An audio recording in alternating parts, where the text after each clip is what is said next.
and welcome to uPhilosopher. Today I'm very excited to get to talk with you today because we're going to be talking about Star Wars.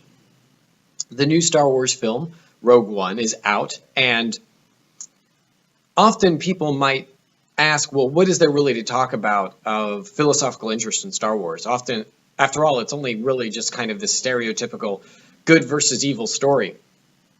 And, well, firstly, there is actually a great deal to talk about. And there's a few things that I think are worth discussing, though we're really only going to focus on one today. But the really kind of fantastic news is that for me as a philosopher, one of the great kind of awful things about philosophy is the fact that you start realizing that there's far fewer answers than there are questions, and that things aren't quite as clear-cut as they would seem. And that is a constant source of frustration, given the fact that myself as a philosopher, and I think many other philosophers, go into philosophy because they are hoping to find answers. And there's something about the idea of kind of a hard and clear truth that really appeals to them. And so for many of us, for myself, I was raised deeply religious. And so the idea of there being a clear kind of good versus evil is really nice. And however, as I've tried to kind of point out in this series, there's usually two sides to every coin. And so as you engage in philosophy, you start realizing, oh, with the multiplicity of perspectives, things aren't as clear-cut as they may seem, and that which really seems good may not be that good, and that which really seems evil may not be that evil, etc., etc. But with Star Wars, you get this really kind of clear-cut good versus evil, and that leaves it open to kind of criticism from philosophers about the fact that it doesn't really have depth. However, if there were, say, hypothetically, a group of people who started aligning themselves with that which was, in essence, kind of obviously and categorically evil in Star Wars, then all of a sudden you're kind of, as a philosopher, given this gift of like, oh, we so rarely have good versus evil, but here's a group of people who have basically just said, yeah, no, Darth Vader, not so sure why you're so hard on the guy. And so I've been kind of given a Christmas gift this season, which has been, and I don't want to hyperbolize too much, but there is a group that seems to be kind of aligning itself a bit with the evil empire in Star Wars. And the story basically starts like this. The writers, right, so the people who helped create Star Wars Rogue One did post something that really upset a fair number of people on Twitter, which was Chris Weitz tweeted, "Please note that the Empire is a white supremacist human organization." And to me, that statement seems relatively, well, one, innocuous, but also obvious. Now, Gary Whitta, another writer of Star Wars Rogue One, then responded to that, and that the Empire is also opposed by a multicultural group led by brave women. So this led to a lot of very, very, very angry people in the alt-right movement, which I've discussed before. And I've tried to present the fact that, well, the alt-right movement is coming from a perspective that maybe, at least at its core, doesn't seem completely and utterly insane, which is the idea that all groups, and this includes whites, have a right to be heard, and that it is, in fact, possible for whites to experience racism and mistreatment as well because they're white. And I do think it's really important that when we're looking at marginalized populations and populations who are oppressed, we can't ignore the fact that this can even happen to the oppressors in some sense. And it is, in fact, possible that because of the mistreatment of one group, that there is backlash against the group that engaged in the mistreatment in the first place. Or even you might be able to go as far to say that it is possible that we can focus so much on helping kind of develop and situate rights for one group that we ignore the rights of another. And so it seems at least maybe that's kind of some of the inherent perspective of the alt-right movement. But on the other hand, of course, they do hit points where you go, oh wow, that's really clearly racist. Or it gets pretty wonky when they start saying things like, well, this country is made for white people, and it is a country for white people. And oddly enough, you also hear them sometimes say that it's a country for men, which is a little bit confusing because that isn't really a racial issue at all. But anyways, long story short, you try to be understanding and recognize in philosophy multiple perspectives. But now with this Star Wars thing, the fact that these two writers said that led to this alt-right backlash and to the idea of hashtag dump Star Wars, because they got very mad because they decided that those statements by those writers was clearly in support of Hillary Clinton. And I can see how the reply that would have made might be understood in that way, opposed by a multicultural group led by a brave woman. But the problem is the statement is actually a multicultural group led by brave women. And so I think you have to stretch just a little bit to go, oh, well, clearly they mean Hillary Clinton when they say brave women, plural. The first statement, please note that the Empire is a white supremacist human organization. I don't really see how that could possibly be associated with being anti Donald Trump at all, which is basically what it's come down to, is that people have been saying that Star Wars is actually, and this film specifically, is anti Donald Trump. And that the film creators have specifically gone out of their way to do things like reshoot it to be kind of more anti-Donald Trump. And, well, obviously, if that was actually happening, that would be distinctly problematic. But what's so strange about it is to realize that all of a sudden, Mr. Trump has been placed in the weird position, and I have no idea if he said anything about it at all. I don't think he has, but being placed in the weird position of people suggesting that a film that's clearly against fascist regimes is itself a film that's also against him.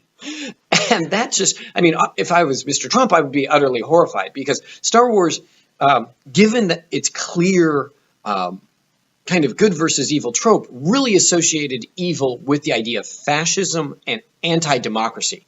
And so you have a rebellion that is clearly grounded in an old democratic notion that ends up collapsing because of corruption, but that democracy is trying to come back and has this resurgence in these plucky rebels who are fighting these dictatorial, authoritarian, controlling, murderous, genocidal overlords.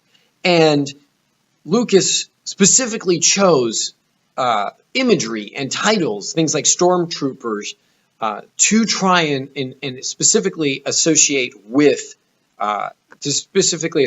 Nazism.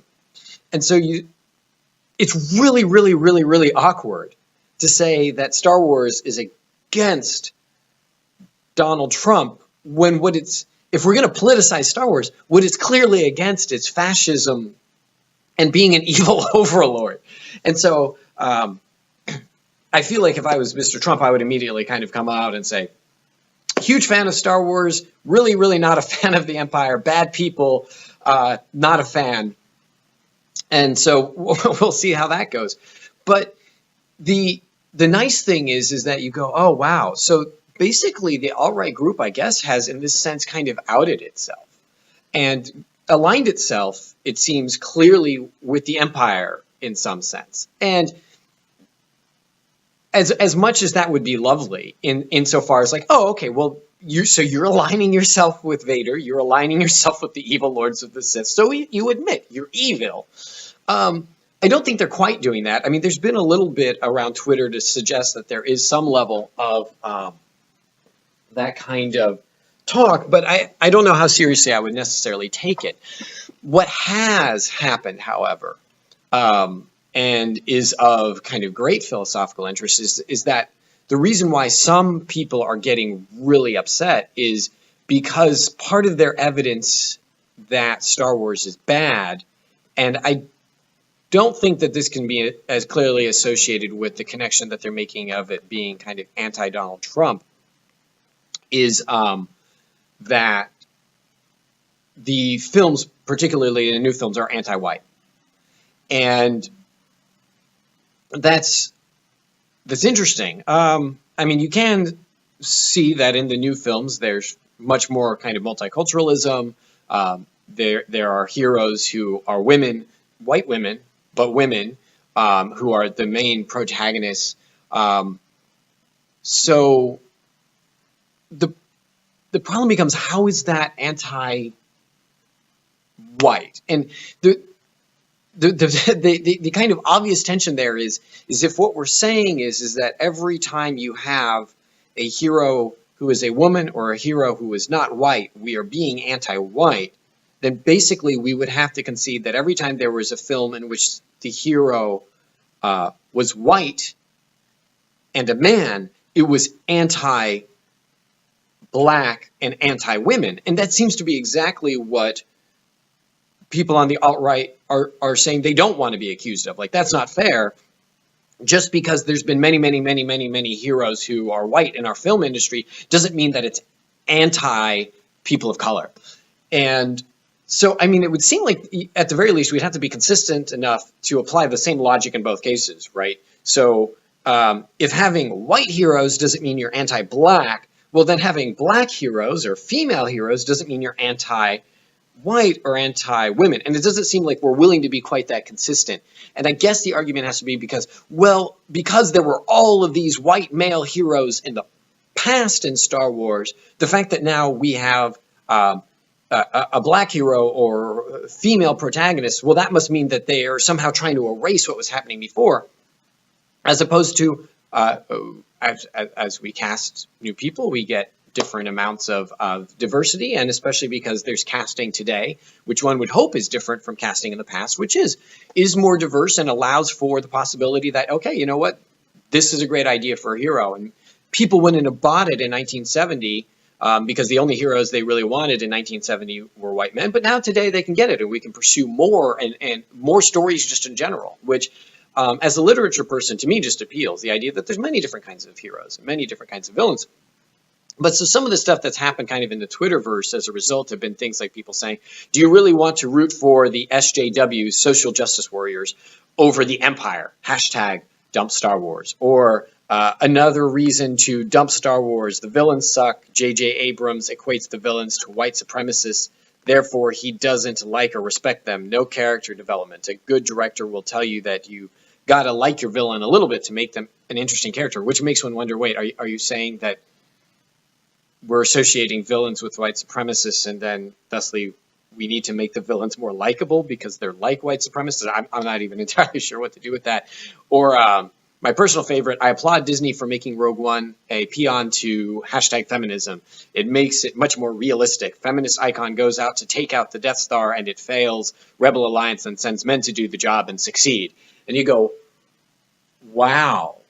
That's so completely inaccurate to what happens in the film that clearly you're not paying attention, right?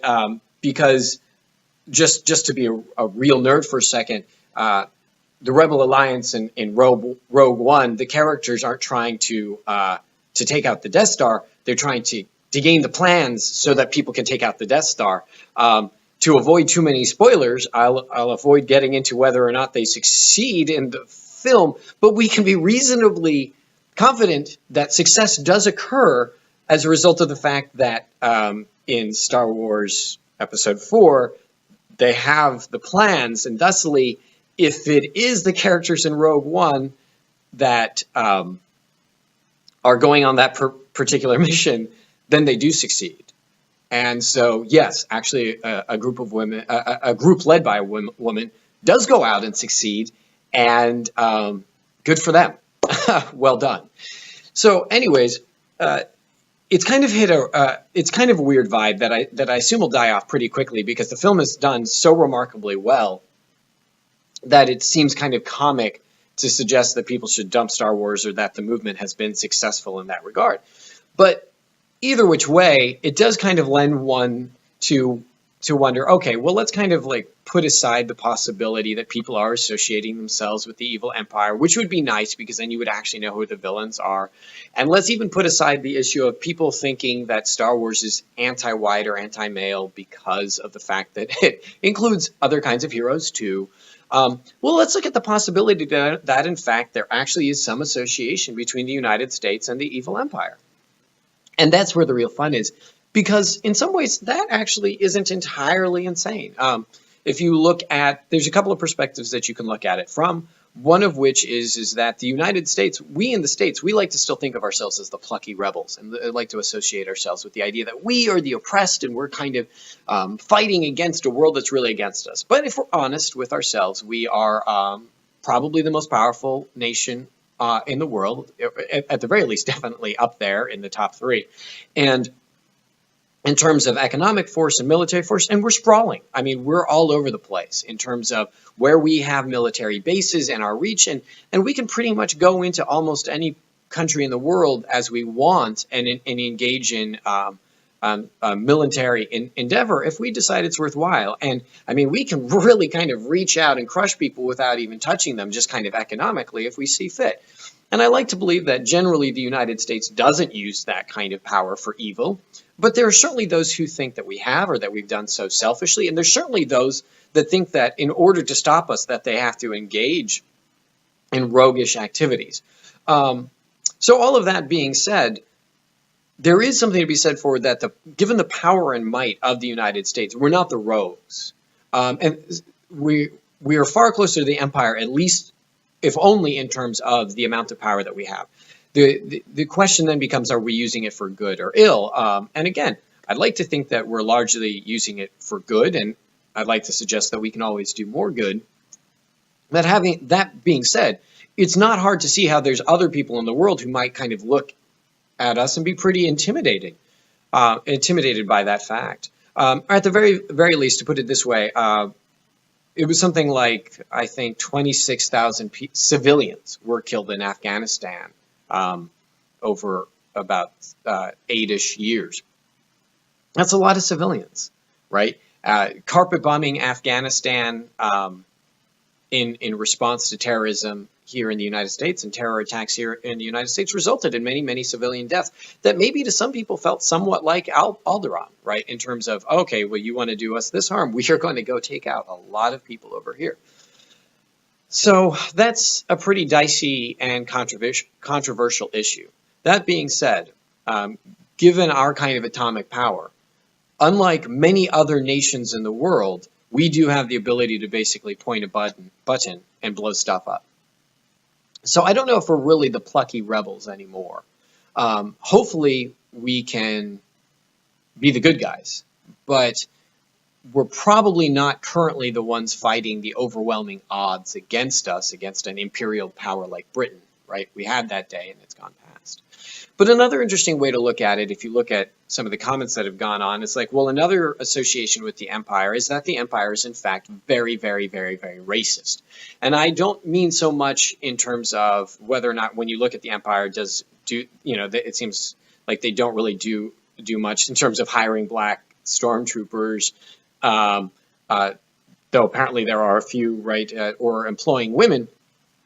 Really what I mean is more so that they are very humanistic, whereas the Rebel Alliance has many, many different races. The Empire is basically strictly human. And that fact leads itself to a nice analogy between the Empire and Nazi Germany. Not the United States, but Nazi Germany. And you go, okay, so that's where the real interest is the realization that the empire is not just kind of authoritarian and uber powerful, but it is also very isolated to one particular group that it empowers. And the only thing that I can really say about that is it's a good warning to the United States, right? Star Wars shouldn't be understood, I think, so much as a criticism of the U.S., if we were to kind of look down some of these lines of logic, but more like warnings to be careful about, well, the dangers of power and how easy it is to move from kind of a benevolent power to a dictatorial and authoritarian power, but also how easy it is to forget that to the marginalized and to the minority, that it's really easy to ignore them and leave them out of your governance. And so to look at things like what the minority population here in the United States is, we're about 38-ish% minorities, if you're not including women. But Congress is something like 17% minorities. So there's a pretty huge disparity in that regard. Women are 15% of the population. They're only about 20% of Congress. And I'm trying to go strictly by percents because I think it's really easy to say, well, Nick, you're just trying to forward a kind of agenda for minorities. I think when we look at Congress, unlike maybe looking at the president or some other political issues, Congress is literally about representing the country. And you have, especially in the House of Representatives, you have a lot of Congress people. The whole idea is it's supposed to be almost like a mini version of the population of the United States. And if it isn't representative of that population, well, it's strange to call it something like the House of Representatives. So the numbers get pretty bad, though, if you look at something like the Senate, right? Where in the Senate, it doesn't have that direct correlation in terms of population. And so you can go, well, maybe if it's a little bit off in terms of diversity, it's not as bad. However, it's pretty bad, right? So if the black population is something like 13-ish, 12-ish% of the United States total population, well, it's only 2% of the Senate. So that's odd, right? In fact, what really kind of blew my mind when I was like, I should look these numbers up for today's conversation was the realization that basically when you're talking about blacks or when you're talking about, say, Hispanics, you can count not just the number of senators who are black or Hispanic on one hand now, but you can count pretty much all of them in the history of the United States Senate on two hands, or pretty close to it. And so, again, I kind of then look back at Star Wars and I think, well, there's a bit of a warning to us then. Are we we should be careful about kind of like tooling around lumbering down, I guess, our metallic corridors, only one race that happens to be in power. In other words, I guess when the alt-right movement is getting annoyed and seeing this correlation in terms of race, well, it's not really, I think, a Donald Trump thing. What you realize is there actually is a concern there. And the fact of the matter is the United States government is pretty heavily white and white male, but it's representing a population disproportionately to that, and that all of a sudden you have to wonder, well, why is that happening? And so that's the question I'm going to leave to you. Why does that happen? Is it an issue of racism? Is it just an issue of the black population isn't as interested in politics? Do women just not want to be senators? Or is it something more insidious? Either which way, it should make for a fascinating conversation. So with that, I'd like to say I hope you have a great week, and I'll talk with you later.